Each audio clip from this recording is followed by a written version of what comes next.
Hi, how's everyone doing? Today is all around furlough, redundancy and consultation, and just understanding the intricacies of what's required, because the guidance is unclear, doesn't say anything about it, which is really helpful.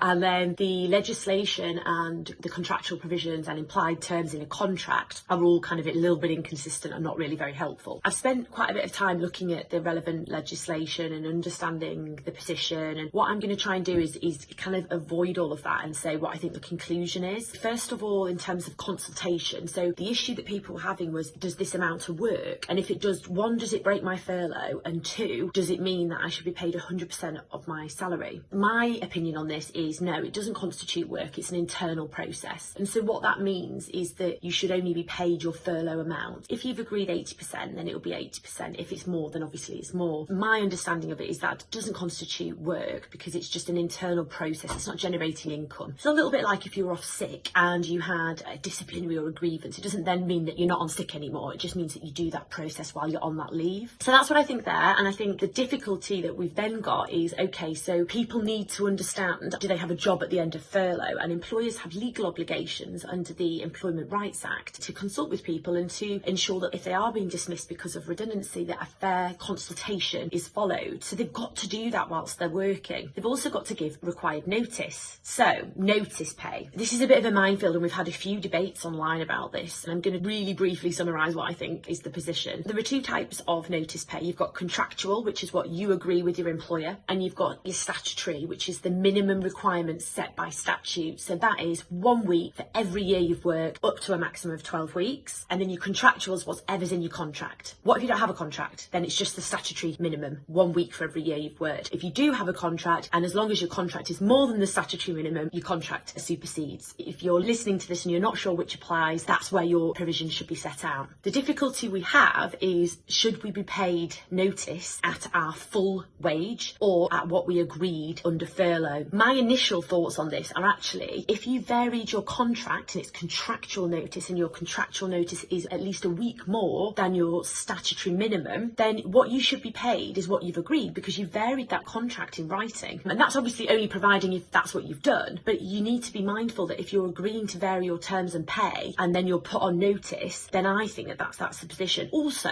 the legislation's quite clear in that the calculation date is the date that the notice is given. So if they give you notice on a date when you're in furlough, then the calculation date is going to be the date that you're given during furlough, therefore it's the furlough payment.